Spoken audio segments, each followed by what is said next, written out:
À terceira margem do rio, Guimarães Rosa. Nosso pai era homem cumpridor, ordeiro, positivo, e sido assim desde mocinho e menino, pelo que testemunharam as diversas e sensatas pessoas quando indaguei a informação. Do que eu mesmo me alembro, ele não figurava mais estúrdio nem mais triste do que os outros conhecidos nossos, só quieto. Nossa mãe era quem regia e que ralhava no diário com a gente, minha irmã, meu irmão e eu. Mas se deu que certo dia nosso pai mandou fazer para si uma canoa. Era a sério. Encomendou a canoa especial de pau de vinhático, pequena, mal com a tabuinha da popa, como para caber justo o remador. Mas teve de ser toda fabricada, escolhida, forte e arqueada em rijo, própria para dever durar na água por uns 20 ou 30 anos. Nossa mãe jurou muito contra a ideia. Seria que ele, que nessas artes não vadiava, se ia propor agora para pescarias e caçadas? Nosso pai nada não dizia. Nossa casa, no tempo, ainda era mais próxima do rio, obra de nem quarto de légua. O rio por aí se estendendo grande, fundo, calado que sempre, largo de não se poder ver a forma da outra beira. E esquecer não posso do dia em que a canoa ficou pronta. Sem alegria nem cuidado, nosso pai encalcou o chapéu e decidiu um adeus para a gente. Nem falou outras palavras, não pegou matula e trouxa, não fez alguma recomendação. Nossa mãe, a gente achou que ela ia esbravejar, mas persistiu somente alva de pálida, mascou o beiço e bramou.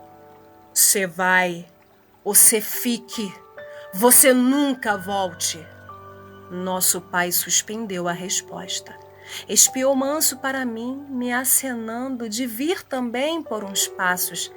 Temi a ira de nossa mãe, mas obedeci de vez de jeito.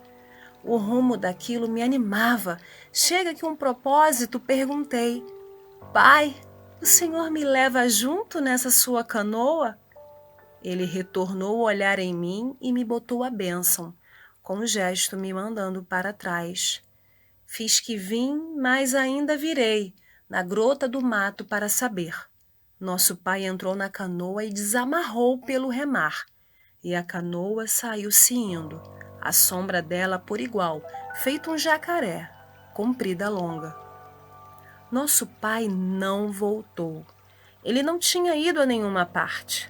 Só executava a invenção de se permanecer naqueles espaços do rio de meio a meio, sempre dentro da canoa para dela não saltar nunca mais.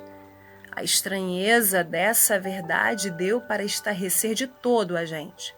Aquilo que não havia, acontecia. Os parentes, vizinhos e conhecidos nossos se reuniram, tomaram juntamente conselho. Nossa mãe, vergonhosa, se portou com muita cordura. Por isso, todos pensaram de nosso pai a razão em que não queriam falar. Doideira. Só uns achavam o entanto de poder também ser pagamento de promessa, ou que nosso pai, quem sabe, por escrúpulo de estar com alguma feia doença, que seja a lepra, se desertava para outra sina de existir, perto e longe de sua família dele. As vozes das notícias se dando pelas certas pessoas, passadores, moradores das beiras, até do afastado da outra banda, descrevendo que nosso pai nunca se surgia a tomar terra em ponto nem canto, de dia nem de noite, da forma como cursava no rio, solto solitariamente. Então, pois, nossa mãe e os aparentados nossos assentaram, que o mantimento que tivesse ocultado na canoa se gastava, e ele ou desembarcava e viajava-se embora, para jamais, o que ao menos se condizia mais correto, ou se arrependia, por uma vez, para casa. No que no engano, eu mesmo cumpria de trazer para ele cada dia um tanto de comida furtada. A ideia que senti logo na primeira noite, quando o pessoal nosso experimentou de acender fogueiras em beirada do rio, enquanto que no alumiado delas se rezava e se chamava. Depois, no seguinte, apareci com rapadura, broa de pão, cacho de bananas. Enxerguei nosso pai no enfim de uma hora tão custosa para sobrevir. Só assim, ele no ao longe, sentado no fundo da canoa, suspendida no liso do rio. Me viu, não remou para cá, não fez sinal. Mostrei-o de comer, depositei no oco de pedra do barranco, a salvo de bicho mexer e a seco de chuva e orvalho. Isso que fiz e refiz sempre, tempos afora. Surpresa que mais tarde tive, que nossa mãe sabia desse meu encargo, só se encobrindo de não saber. Ela mesma deixava facilitado sobra de coisas para o meu conseguir. Nossa mãe muito não se demonstrava. Mandou vir o tio nosso, irmão dela, para auxiliar na fazenda e nos negócios. Mandou vir o mestre para nós, os meninos. Incumbiu ao padre que um dia se revestisse em praia de margem para esconjurar e clamar a nosso pai o dever de desistir da tristonha teima. De outra, por arranjo dela, para medo, vieram os 2 soldados, tudo que não valeu de nada.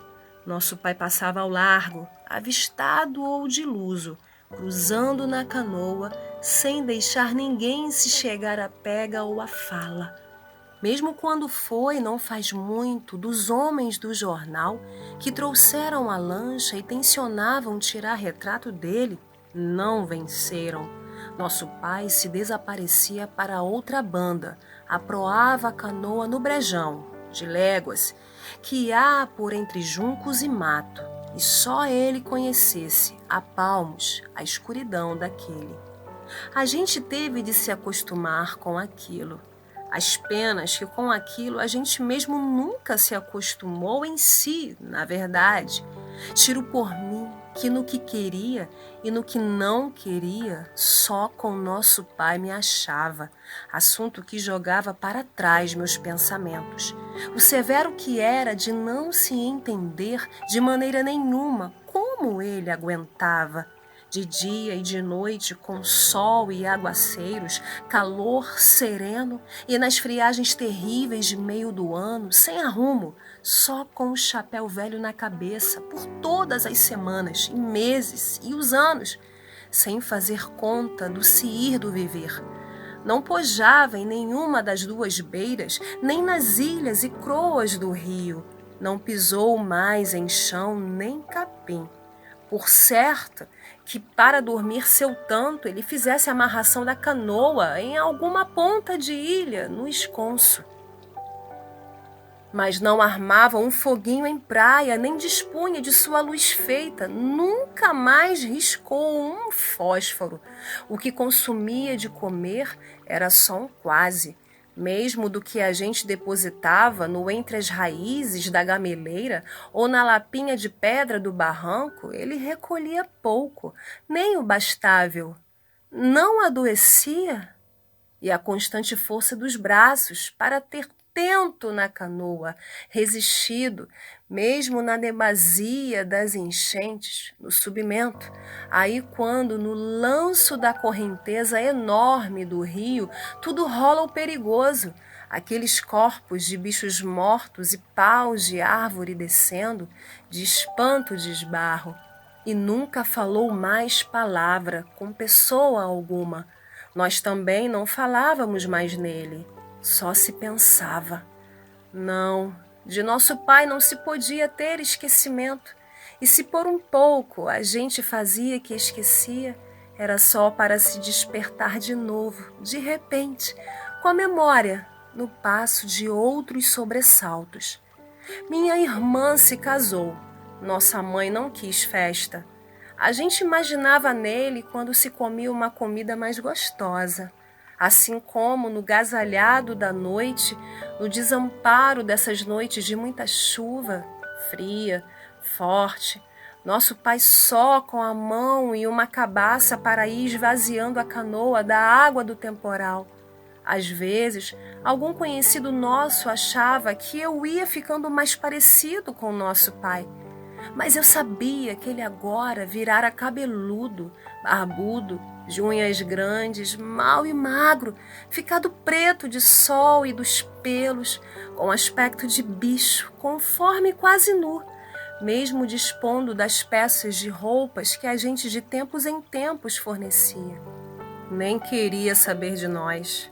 Não tinha afeto, mas por afeto mesmo, de respeito, sempre que às vezes me louvavam por causa de algum meu bom procedimento, eu falava: foi pai que um dia me ensinou a fazer assim. O que não era o certo, exato, mas que era mentira por verdade. Sendo que, se ele não se lembrava mais, nem queria saber da gente, por que então não subia ou descia o rio para outras paragens, longe no não encontrável? Só ele soubesse. Mas minha irmã teve menino. Ela mesma intestou que queria mostrar para ele o neto. Viemos todos no barranco. Foi num dia bonito. Minha irmã, de vestido branco, que tinha sido do casamento, ela erguia nos braços a criancinha. O marido dela segurou, para defender os dois, o guarda-sol. A gente chamou, esperou. Nosso pai não apareceu. Minha irmã chorou.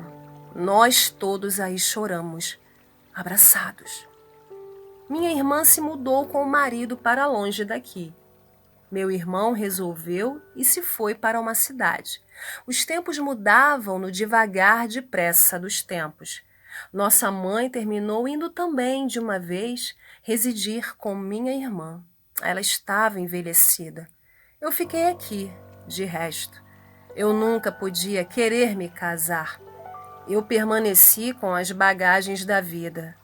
Nosso pai carecia de mim, eu sei, na vagação, no rio, no ermo, sem dar razão de seu feito. Seja que, quando eu quis mesmo saber e firme indaguei, me diz que disseram que constava que nosso pai, alguma vez, tivesse revelado a explicação ao homem que para ele aprontara a canoa. Mas agora, esse homem já tinha morrido, ninguém soubesse, fizesse recordação de nada mais.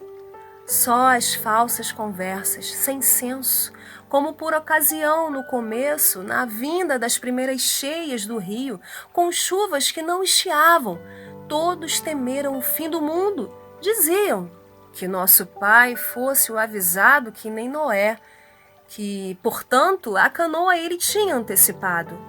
Pois agora me entrelembro. Meu pai, eu não podia malsinar, e apontavam já em mim os primeiros cabelos brancos. Sou homem de tristes palavras. De que era que eu tinha tanta culpa? Se o meu pai sempre fazendo ausência, e o rio, pondo perpétuo. Eu sofria já ao começo de velhice. Esta vida era só o demoramento. Eu mesmo tinha achaques, ânsias, cá de baixo, cansaços, perrenguices de reumatismo. E ele? Por quê? Devia de padecer demais. De tão idoso, não ia mais dia menos dia fraquejar do vigor, deixar que a canoa emborcasse ou que bubuiasse sem pulso na levada do rio para se despenhar horas abaixo, em Tororoma e no tombo da cachoeira, brava, com fervimento e morte. Apertava o coração. Ele estava lá, sem a minha tranquilidade. Sou o culpado do que nem sei, de dor em aberto no meu foro. Soubesse, se as coisas fossem outras. E fui tomando ideia. Sem fazer véspera. Sou doido? Não. Na nossa casa a palavra doido não se falava. Nunca mais se falou os anos todos. Não se condenava ninguém de doido. Ninguém é doido. ou então todos. Só fiz que fui lá, com um lenço, para o aceno ser mais. Eu estava muito no meu sentido. Esperei. Ao por fim, ele apareceu. Aí, lá, o vulto. Estava ali, sentado à popa. Estava ali, de grito. Chamei umas quantas vezes e falei o que me urgia. Jurado e declarado, tive que reforçar a voz. Pai, o senhor está velho, já fez o seu tanto. Agora, o Senhor vem, não carece mais. O Senhor vem, e eu, agora mesmo, quando que seja, a ambas vontades, eu tomo seu lugar do Senhor na canoa. E assim dizendo, meu coração bateu no compasso do mais certo. Ele me escutou, ficou em pé, manejou o remo nágua, proava para cá concordado, e eu tremi profundo de repente, porque antes ele tinha levantado o braço e feito um saudar de gesto, o primeiro depois de tamanhos anos decorridos, e eu não podia. Por pavor, arrepiados os cabelos, corri, fugi, me tirei de lá num procedimento desatinado, porquanto que ele me pareceu vir da parte de além. E estou pedindo um perdão. Sofri o grave frio dos medos, adoeci. Sei que ninguém soube mais dele. Sou o homem depois desse falimento. Sou o que não foi, o que vai ficar calado. Sei que agora é tarde e temo abreviar com a vida nos rasos do mundo. Mas então, ao menos que no artigo da morte, peguem em mim e me depositem também numa canoinha de nada, nessa água que não para, de longas beiras, e eu, rio abaixo, rio afora, rio adentro, o rio.